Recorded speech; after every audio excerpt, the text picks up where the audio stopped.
Vamos falar de dólar? Vamos falar de dólar. Seja bem-vindo ao Ideias Radicais, o meu nome é Rafael Lima e neste fim de semana saiu a notícia de que empresários estavam pressionando, provavelmente ainda estão pressionando Michel Temer e o Banco Central a segurar o dólar entre R$ 3,10 e R$ 3,20. Acreditam eles ser o preço ideal do dólar. Eu gostaria de saber como é que eles chegaram nessa conta do preço ideal do dólar. Por que não é 3,15 e 3,26? Por que é 10,20? Mas enfim. E eles querem que o Michel Temer faça intervenções para segurar o dólar e o Banco Central já vem fazendo isso, como eu mostrei em um vídeo passado.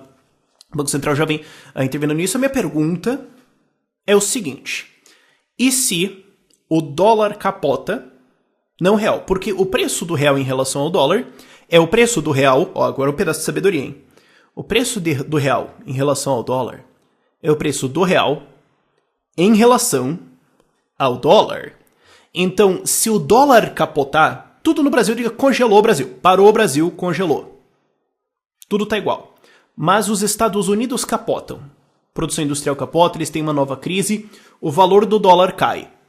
O dólar, em relação ao real, irá cair. Certo? Então, o Temer pode intervir do lado de cá, mas se do lado de lá a intervenção é mais forte e eu espero que eu não preciso justificar para você como a munição do Banco Central e a munição da economia americana para ferrar ou valorizar a moeda deles é muito maior do que a nossa. Se isso acontece, eu quero saber o que o Temer vai fazer. Porque agora eles voltaram a fazer aquela coisa que acontecia no governo Dilma, de segurar o dólar. Antes eles queriam segurar para cima, agora Temer quer segurar para evitar que vá para baixo. Ele declarou que quer evitar o derretimento do dólar. Primeiro, por quê? Ora, agora estamos importando feijão, porque explodiu aí a colheita do feijão, choveu pra caramba, estraga o negócio, estamos importando feijão. O Brasil importa trigo. Muito do pãozinho é feito com trigo importado. O Brasil importa remédios. O Brasil importa máquinas de exames médicos. O Brasil importa máquinas para a sua indústria. Então, não, é melhor para exportação. Não, sim, quem está exportando gado, quem está exportando setor agricultura, os caras estão gostando. A Vale deve estar gostando também, porque a Vale está precisando também. A Vale está precisando desse dinheiro. A Uzi Minas está precisando desse dinheiro. Porque a Uzi Minas está numa situação que pode chegar a uma recuperação judicial, ou pode chegar até um processo de falência a Uzi Minas. E depois a gente tem a CSN ainda que não tá bem.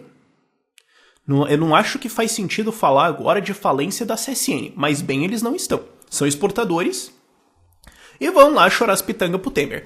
Agora, eu quero argumentar que a gente vai ter um crash no dólar sim. E inclusive eu quero argumentar que eu não sei por que ele não aconteceu ainda. Suspeito eu que estão segurando uma farsa de uma situação econômica boa nos Estados Unidos para evitar a eleição do Trump. Do Trump. Por quê? Porque se a economia capota, você vota no cara que é contra o governo atual. E o cara que é contra o governo atual é o Trump. Então você faz o quê? Você finge que tá tudo bem e depois da eleição você conta que tá tudo ruim. Claro, a gente que tá no Brasil sabe muito bem como é que funciona isso, já viu esse processo em ação. Então vamos lá, gráficos. Sempre que a gente não vê gráfico, né? Então vamos olhar assim. Dólar. Pra você ver por que o dólar subiu. 2 fatores. Primeiro, como eu falei, dólar é em relação ao real. Se o real fizer a mesma coisa, mas o dólar muda, o preço vai mudar. E tá aí, esse é o índice DXY. Esse é o índice DXY do dólar, valor do dólar. E é que você pensa, puta, mas é tudo em relação ao dólar. O dólar é em relação ao quê? Bom, eles fazem um grupo de moedas. Digamos assim, 30% euro, daí tem um ien japonês e tal. Então vamos colocar umas moedas aqui. E como é que o dólar está indo em relação a essas moedas em média? Tem umas 10 moedas lá no meio desse índice. E ele disparou em 2014. Ele estava em 80, pulou ali para perto de 100, agora está oscilando entre ali perto de 95. Por quê? Porque os Estados Unidos estavam rodando desde a crise de 2008, desde a crise de 2008 não, de 2010, um programa chamado Quantitative Easing. É um troço que o Banco Central faz, que para simplificar bastante é o seguinte: você imprime dinheiro, paga tudo e finge que está tudo bem. E isso, como você está imprimindo dinheiro, desvaloriza a sua moeda. Eles estavam fazendo isso ao tom de 85 trilhões, 80 trilhões de dólares. Eu estou confundindo com o Quantitative Easing americano, mas eu vou pôr o número aí também. Com o Quantitative Easing europeu agora, que é outro valor. Mas ao tom de uns 80 bilhões de dólares aí por mês que estavam sendo impressos. Isso desvaloriza a sua moeda. 2013, Banco Central americano fala, ó, a gente vai parar com essa história. Era um programa para imprimir dinheiro, para jogar dinheiro, dólares na economia, para jogar crack pros caras e ver se funciona na porrada.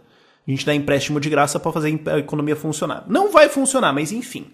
Quando você tá no começo do processo, ajuda. Quando você tá no começo do processo, você tem um processo de boom, de crescimento da economia, que depois vai dar errado lá na frente. Foi a mesma coisa que aconteceu aqui no Brasil com o BNDES. Injetaram lá em 2010, 2011 e foi dar errado em 2014. Demora um tempinho, mas é aquela coisa. Você tá de ressaca, enche a cara de cachaça. Você vai ficar com uma ressaca pior depois. Mas durante a enchida de cara, você vai estar um pouquinho melhor. Certo? Então é isso que eles estavam fazendo. Dezembro de 2013, o Banco Central americano confirma, vamos parar com essa história. Em janeiro de 2014, nós vamos parar de fazer essa impressão de dinheiro. Não é que eles iam parar, a gente vai reduzindo. De 85 para 75 bi por mês, depois 65. E o programa acabou. Eles pararam de imprimir dinheiro à torta e à direito em outubro de 2014. Aí você vê já a disparada do dólar. Porque, vocês pararam de imprimir o dólar de vocês, pararam de desvalorizar a moeda de propósito, pararam de ferrar o próprio mercado, é claro que a moeda de vocês vai valorizar. Não é muito complexo. Chega ao seu pico em março de 2015. Vamos olhar o gráfico então do real dólar. Opa, tá meio parecido. Mas não tanto. Vamos analisar a coisa aí. Então, em agosto de 2014, o dólar começa a subir. Bate. Então, foi Dilma? Eu não sei. É sempre difícil você isolar esses fatores, é complicado. Agora, foi uma valorização do dólar. Se o dólar versus real, o dólar se valoriza, então o real versus dólar vai se desvalorizar. Simples. Começou a se valorizar e ele estabiliza, ele faz 2 piquinhos lá ali no meio daquela subida gigantesca, ali entre março e maio de 2015. Bate com a valorização do dólar? Bate. Vamos comparar os dois gráficos aí. Bate. Então isso aí você pode dizer que foi a valorização do dólar. E aí depois o dólar sai de 3,10 e vai a 4,10. Isso foi Dilma. E aí Dilma é retirada e o dólar volta a, olha que surpresa, 3,10, 3,15, 3,20, que é mais ou menos onde ele estava antes. Olha só. Mas que enorme surpresa. Uma enorme análise para você fazer isso, né? Então, claro, você ainda tem a inflação aí no período, e daí você pode dizer que foi isso que levou o dólar assim de uma estabilização entre 3 e 3,20 para uma estabilização entre 3,20 e 3,40, vai, sei lá, mas tá perto. Tem vários outros fatores aí no meio, mas eu acho que só analisando isso aí você consegue ter um poder de explicação grande da situação. Isso foi a força da estabilização e desestabilização americana. Digamos então que a gente tem uma crise americana e o dólar derrete. Agora eu quero provar para você que essa crise vai acontecer. PIB americano. Aliás, crescimento do PIB americano. Esse é o único dado que eu vou usar que é dado pelo governo americano. Porque eu não gosto de dado americano. Eu não gosto de dado do governo. Aliás, eu não confio neles para falarem a verdade sobre o que está acontecendo. Mas, vamos olhar. Todos os outros dados são privados, mas vamos olhar esse. Crescimento do PIB americano. Primeiro, vamos ver gráfico 10 anos. Você vê lá na esquerda a porrada, o toco que tomou em 2008. Aí eles começaram a imprimir dinheiro, certo? Você liga a impressora, imprime dinheiro, taca crédito na economia, começaram a fazer isso em 2010. Finge que tá tudo bem, consegue fazer o negócio voltar a funcionar meio que no tranco. A consequência vai vir lá na frente. A consequência vem lá na frente. Em 2015 pra frente a coisa começa a desacelerar. Batendo agora crescimentos abaixo de 1% a cada trimestre. Primeiro, isso já mostra que já tem uma desaceleração acontecendo na economia americana. Ah, Rafael, então essa é a tese da crise mundial, né? Não. Porque a tese da crise mundial era em 2014. Que a Dilma estava falando, não, mas que teve daí a crise mundial. Lembra do Guido Mantega? Falou, não, porque deu a crise mundial. 2014, você via Estados Unidos, Japão, Europa, foi o ápice da loucura de crédito. Foi o ápice de todos os bancos centrais tacando dinheiro violentamente na economia. Qualquer palhaço no mundo conseguia tirar um empréstimo gigantesco para fazer alguma coisa. Então assim, é uma bolha? É. Vai dar errado? Vai. Mas nesse momento tava bom. A queda começa em 2015 para frente nos Estados Unidos e ainda não atingiu tanta coisa assim. Não explica a queda brasileira. Não explica. Agora, PIB americano, nesses últimos trimestres aí, vamos ver.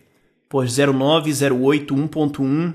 Isso aí é corrigido, porque os caras estão mentindo. Muito provavelmente foi menos. Inclusive, o PIB é descontado da inflação. Aliás, a inflação é descontada do PIB. Então, se o teu crescimento foi 3% e tua inflação foi 1%, o teu crescimento foi 2%, porque parte desse crescimento é só inflação. Então, se os Estados Unidos estão mentindo sobre a própria inflação, na verdade, esse número econômico aí deveria ser pior ainda. Agora vamos para os dados privados. De endividamento. Endividamento tá feio. Subiu aí, 2010, 6,5 para 9 quadri. Isso aí é quadrilhões. Estão se endividando assim, tá tudo bem? Pô, não sei, vamos ver. Novos pedidos em fábricas. Você vai ver mais ou menos a retomada aí da crise, tá caindo de novo. Não chegou em nível de crise ainda, mas está indo para um lugar bom? Não. Utilização de capacidade industrial. Quanto da capacidade industrial instalada está sendo usada?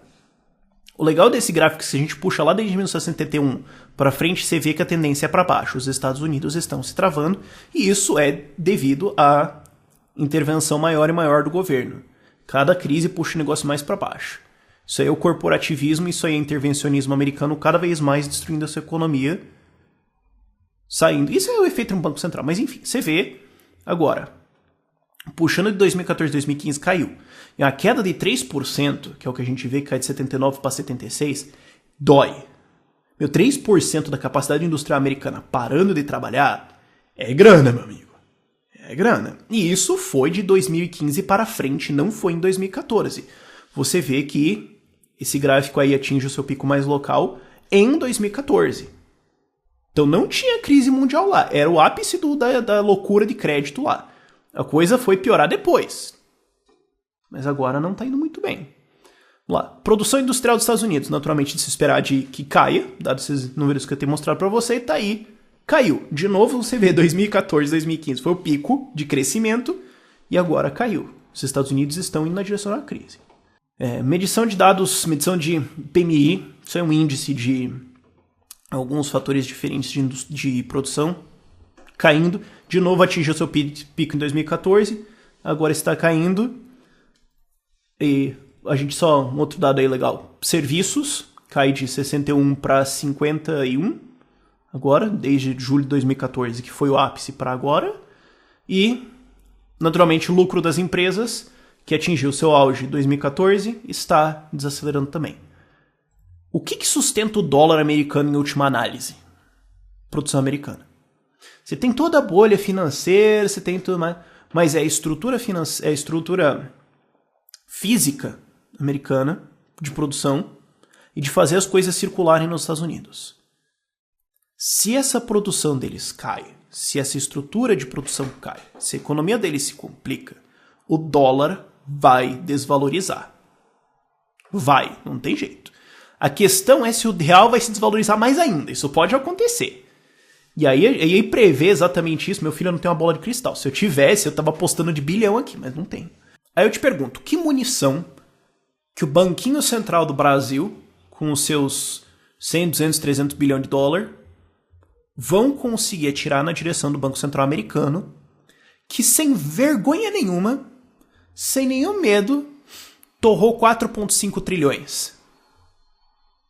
Como é que esse Michel Temer e o Ilan, lá, presidente agora do Banco Central, acham que com os 200, 300 bilhões de dólares que eles têm em caixa, que não dá pra mexer muito, que é o Fundo Soberano também. Aliás, não é o Fundo Soberano, mas é a reserva de caixa do governo do Banco Central. Como é que eles acham que com isso eles vão ganhar do tiroteio dos Estados Unidos? Não vão. Quando esse dólar cair, alguma coisa vai acontecer. A questão é quanto o real vai cair em relação ao dólar também, porque se eles caem, a gente vai junto. Qual vai ser a proporção? Não sei. Não sei para onde esse dólar vai. Agora ele vai fazer, quando isso acontecer, ele vai fazer alguma movimentação grande e forte. O que o Banco Central brasileiro vai conseguir fazer sobre isso? Prevejo eu nada. Prevejo eu que eles vão dar os 2 tirinhos os 2 tirinhos de 22 dele, aí vai vir a bomba americana e vocês vão ter que aceitar que perderam. É chato o Banco Central brasileiro ficar intervindo no dólar? É chato, vai complicar a vida de todo mundo aqui. Tá afetando a qualidade de vida? Tá afetando a qualidade de vida. Os empresarinhos vão querer encher o saco? Vão. Agora, isso que tá acontecendo agora, do dólar reestabilizando pós-Dilma, pra onde ele vai, qualquer pressão. Tem uma pressão para ele descer? Tem uma pressão para ele descer. Ele chegou a bater 3,12 antes do Banco Central conseguir jogar ele de volta para 3,26 aí. Tem uma pressão para ele descer? Tem. Se não tivesse o Banco Central corrigindo, ele já estaria abaixo de 3? Estaria. Acho que é bem seguro dizer isso. Aonde? Porra, não sei. 2,80, 2,90. Eu ficaria surpreso se fosse muito para baixo de 2,80. Então acho que você começaria a ter umas movimentações contrárias. Agora, quando essa produção americana cair, quando a China desacelerar, meu amigo, na moral, dane-se o que o Banco Central do Brasil acha que ele vai fazer. Dane-se o que ele acha que ele vai fazer. Ele vai simplesmente aceitar os fatos e ter que lidar com isso. É um corporativismo que está acontecendo. E vai ser muito fofo esses caras acharem que vão fazer alguma coisa quando a bomba explodir. Por esse vídeo é isso. As fontes dos gráficos que eu usei são do site trendingeconomics.com. Eu acho um site muito bom. Eles têm um monte de informação lá. Muitos dados governamentais, mas se você sabe ler, se você sabe procurar, você consegue ver além da maquiagem que o governo americano faz e consegue puxar algumas coisas mais interessantes. E sim, as estatísticas de produção também são a maioria delas do Federal Reserve, mas não tem muito como você maquiar o que a indústria está fazendo. É um pouco mais difícil do que você maquiar, por exemplo, o PIB, que você consegue mexer a conta e tudo mais. Então por isso que eu digo que eles são dados privados, são dados de coisas mais difíceis de você alterar. Fique de olho nisso, entenda isso. E o que eu acho mais chato dessa crise econômica que está para vir e dessa intervenção massiva, desse massivo novo experimento financeiro que o mundo entrou, Banco Central americano, Banco Central europeu, Banco Central japonês, é que a enorme maioria das pessoas é incapaz de compreender isso e vão achar que foi o capitalismo malvadão quando essa porcaria intervencionista keynesiana vulgar cair, vão achar que foi livre mercado. Enfim, a minha maior dor é como é que eu vou explicar isso quando isso acontecer. Eu já tô pensando agora para ter discurso lá na frente. Por esse vídeo é isso. Dúvidas nos comentários. Tchau, tchau.